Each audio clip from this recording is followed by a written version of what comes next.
Here is old Fort Steuben, and looks like they have a Thursday concert, classic R&B night, House of Soul. And look at this setting.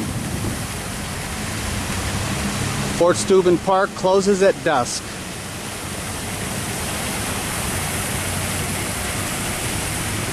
Well, let's go check out the fort.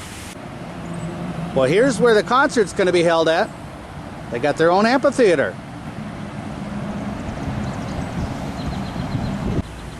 And they also have a visitor center. Oh, here is some of the fort. Hi, my name's Judy Bratton. I'm Director of Historic Fort Steuben. Welcome you to a little bit of history. This is where the West began, because before 1786, everything of the United States was on the other side of the Ohio River, which is right next to the fort. But after that, the western expansion began of the United States, and Fort Steuben was built to protect the surveyors who were going to survey the land for this new expansion. So welcome to Fort Steuben. You'll learn a little history and a little bit more about your country's heritage. Right now we're in the officers' quarters. There were 14 officers assigned to historic Fort Steuben. They were educated, experienced soldiers, many of whom had fought in the American Revolution.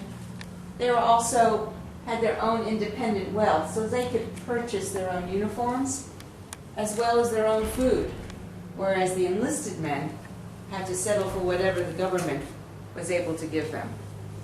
Captain John Francis Hamtramck was the commander of the fort. He was the only one who had his own room and his own bed. And many of the things in this building are reproductions of equipment and furnishings that Captain Hamtramck had used and are now at West Point. Now the enlisted men had a much different life. They had to share not only their surroundings, their building, but they also had to share their beds. So there would be 2 men in an upper bunk, 2 men in a lower bunk. They were dependent on the government for providing uniforms, providing their food, and giving them the things they needed. And very often the government did not have the funds to provide those things. At one point, Captain Hamtramck had to hire a hunter to bring in food so that they'd have enough to eat. The men had to prepare their own food and wash their own clothes. They didn't have a change of clothes.